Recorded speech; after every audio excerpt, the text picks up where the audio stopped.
이 자료화 독서법의 탄생 이야기입니다. 이 앞서 말씀드린 것 같은 7년 전 저는 무작정 회사를 때려치우고 책만 읽어보겠다고 골방에 틀어박혔습니다. 성공하고 싶다는 열망이 너무도 강했습니다. 제 인생에서 가장 뜨거운 불이 제 안에서 타오를 때였습니다. 정말 책에 미친 사람처럼 독서에만 빠져들었습니다. 1년간 하루 15시간 이상씩 잠자고 쉬는 시간 외에 모든 시간을 독서에만 투입했습니다. 그 당시에는 제 미래에 선거에 그 어떤 인심도 하지 않았습니다.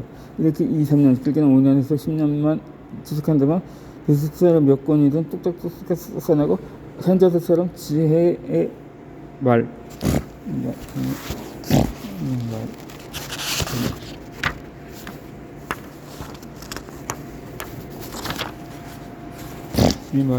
들을 쏟아낼 것이라 자신했습니다. 그런데 그 모든 기기가 부서져 버렸던 일이 있었습니다. 독서를 시작한 지 약 1년 반 정도가 지난 어느 날이었습니다. 이 오랜만에 존경하는 선생님들과 만날 기회가 생겼습니다. 모임을 나가기 전부터 단축 기대했습니다. 제가 한창 가이드 일을 열심히 할 때 일에 대해 많은 조언을 해주셨던 분들이었습니다. 그런 분들께 제가 독서를 통해 얼마나 성장할 수 있었는지 꼭 보여드리고 싶은 마음이 컸습니다. 모임 분위기는 제 예상에 딱 들어맞았습니다. 그날 주인공은 바로 저였습니다. 독서에 빠지게 된 이후부터 제가 어떤 변화를 얻었는지 열심히 떠들었습니다.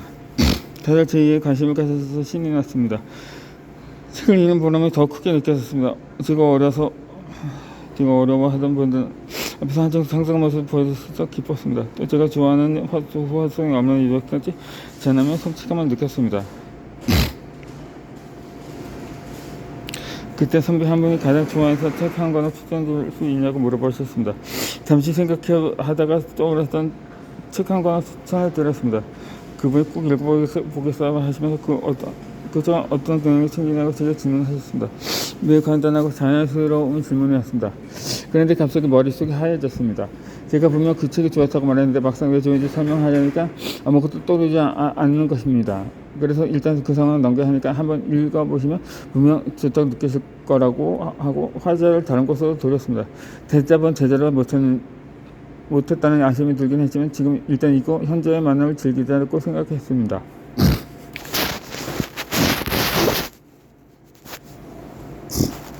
자괴감이 밀려오기 시작한 건 집에 돌아온 다음 날이었습니다. 왜냐면 시간은 끝까지 너무도 즐거웠으면 책에 대해 어떤 설명도 하지 못했던 그 순간 제 내리스에서 떠나지 않았습니다.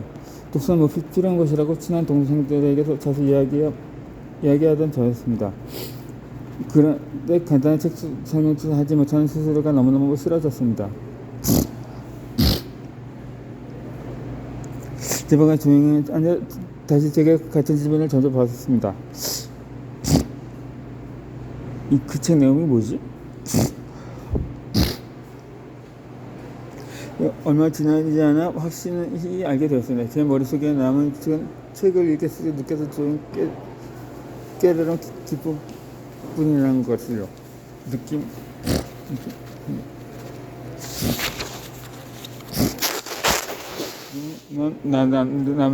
남아있었지. 정작 본질의 책 속의 지식은 이미 머릿속에서 헛을 날아가 버렸다는 사실을 깨달았습니다. 그때 얼마나 큰 자신감과 회의감이 몰려왔는지 모릅니다. 1년 맞춰도 200권 가까이 일을 읽었는데 분명 이전보다 많은 것을 알게 되었다고 느꼈는데 문제가 뭘까 고민하기 시작했습니다. 그런 와중에 알게 된 중요한 사실이 있습니다. 책 읽는 행위는 중요한 게 아니라 책 읽는 방법이 너무나도 중요하다는 것입니다. 좋지 않은 방법으로 3년 읽는 것보다 좋은 방법으로 3개월 읽는 게 더 효과가 좋다는 것을 깨닫게 되었습니다. 제가 처음에 가졌던 독서를 향한 열정과 이치만큼은 너무너무 대단하다고 생각합니다. 지금도 그때 불타는 의지를 배우고 싶을 정도로요. 하지만 그때 저는 매우 비효율적인 독서를 하고 있었습니다. 그냥 무작정 열심히 읽기만 한 거죠. 그때는 열심히만 읽다 보면 제 뇌가 알아서 쑥쑥 성장할 거라고 생각했습니다. 그게 끼라는 것을 깨닫게 되었습니다. 사실 모든 분야가 가서 그렇지 않을까 생각합니다. 운동할 때도 최고의 자세를 익혀야 운동 수행 능력이 생성합니다. 아무 자세나 취하고 열심히 운동한다면 능력이 향상되는 게 아닙니다. 독서도 똑같은 걸 깨달았습니다. 독서 고수들의 방법으로 책을 읽는 것과 무작정 면장에 해시하듯이 읽어내기만 하는 것은 천지 차이라는 것을 알게 되었습니다. 그래서 제가 집중한 일이 있습니다.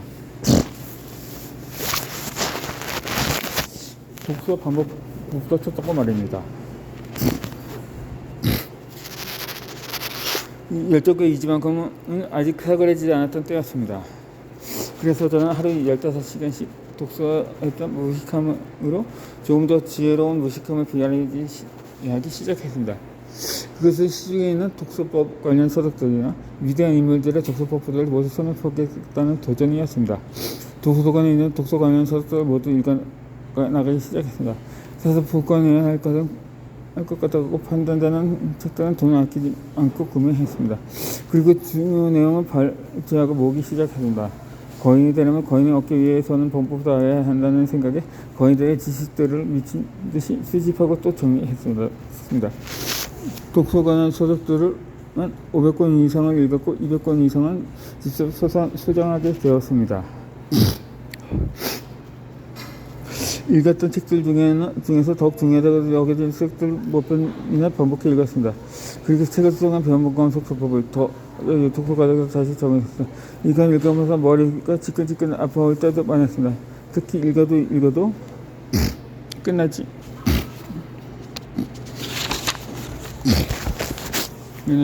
않는 책들의 탑에 진짜 머리가 날 때도 있었고 수집한 지식들이 과도하게 많아지면서 정리하기도 버겁다고 느껴질 때도 많았습니다.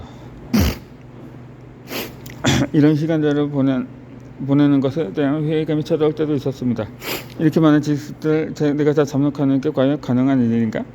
이렇게 해서까지 법문으로 익히는 게 맞을까? 이게 다 헛수고로 끝나는 건 아닌가? 이런 고통감 가운데에서도 제가 멈추지 않고 이 일을 계속할 수 있었던 이유가 있었습니다. 이 과정이 꼭 천직이라고 느껴질 정도로 재미있었습니다. 하루 종일 지식을 정리하는 건 때로 지루하고 고통스러웠지만 그 고통을 잊어버릴 만큼의 즐거움을 느꼈습니다. 너무 지쳐서 이제 더는 못 쓰겠다고 싶을 생각이 들다가도 다음날 아침에 빨리 지식을 모으고 저녁을 시간 읽을 수 있었습니다.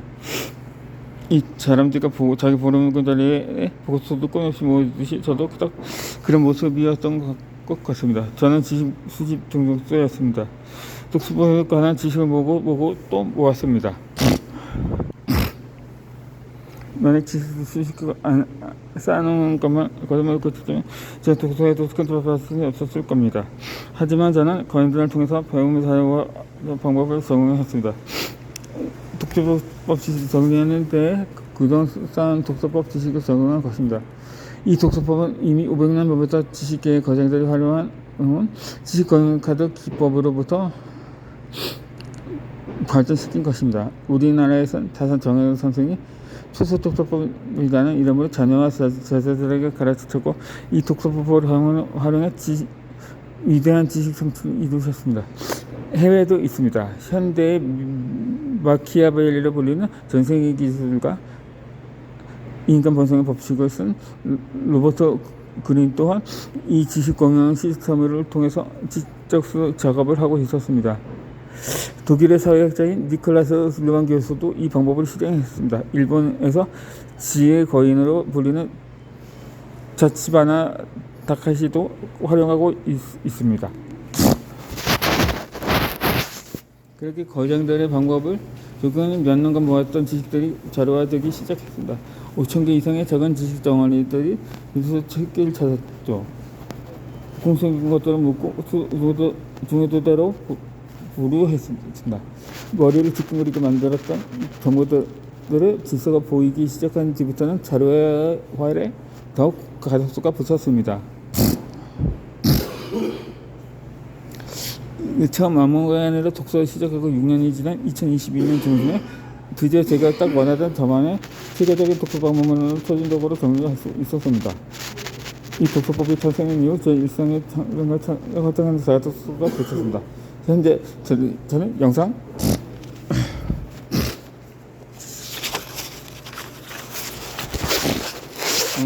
제작과 집필활동, 온라인 강의, 전자책 제작, 상담, 강연 사업, 인간관계 이르기까지 제가 정리한 이 독서법을 정방위적으로 이용하고 있습니다.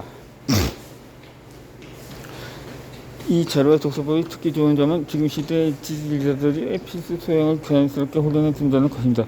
자료와 독서법의 각각 요소들 속에 있는 관찰 능력, 정보 분석, 의사결정력, 분류 능력, 구조화 능력, 문장 표현력, 창작력 등 지식의 리더들에게 부수적인 모든 사고 능력이 가져간 성장하는 웹 커뮤니티가 포함되어 있습니다. 때문에 책을 통해 성장과 자신감만의 목표를 달성하고 싶은 모든 분에게 너무나 추천해드리고 싶은 독서 방법론입니다. 이 독서법을 꾸준히 실행하는 것만으로도 자연스럽게 책 속의 지식이 우리의 내초에 지식을 경험하는 기본기를 다질 수 있습니다. 저는 제 성장을 30년 앞서갔을 거라고 확신합니다. 자료와 독서법을 활성화해서 독서한 한 달의 시간이 직법을 몰라서 2년의 시간보다 더 나은 성과를 얻게 해주었습니다. 그리고 앞으로도 저의 내면의 성장을 가속할 거라고 확신합니다. 독서의 즐거움을 만끽하는 것뿐 아니라 정서적 성취를 가속화하는 데에도 최고 방법이라고 자범합니다. 이 독자님들은 이 방법을 익히셔서 정말 효과적으로 독서를 하고 인생의 성장 앞당기셔서 좋겠다는 마음으로 이걸 쓰고 있습니다. 저는 독서를 통해 지적 성장의 길을 걷고 다니는 분들이 더 많은 돈을 벌고 더 많은 돈을 벌고 더 행복한 삶을 살도록 기여하고 싶다는 꿈이 있습니다. 독자님들이 이 독서법을 잘 익히셔서 우리 인생을 행복하게 살아가면 좋겠습니다.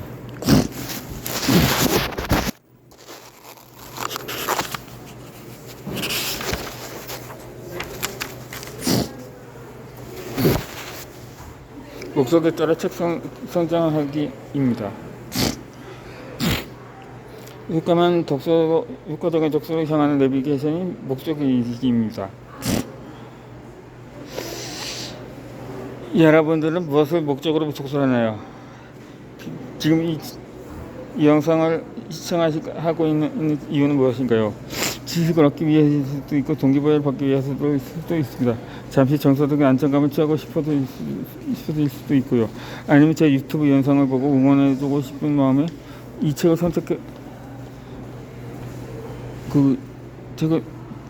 선택했을 수도 있겠죠.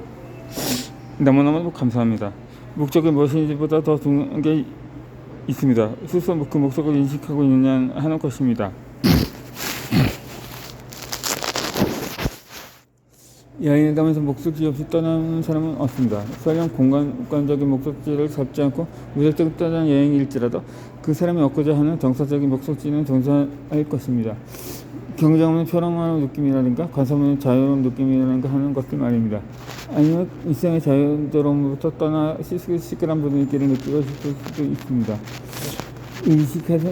의식하지 않던 우리에게 어떤 행동을 하든 하는 목적이 존재합니다.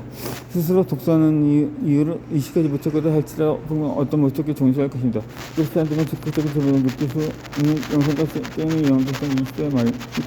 노력을 많이 들어야 하는 책 읽기에 능력이 분이 있지 않을 것이라고 생각합니다.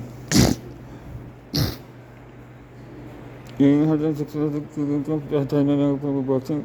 멍하게 인식하는 그것을 껴서 살 수 있습니다.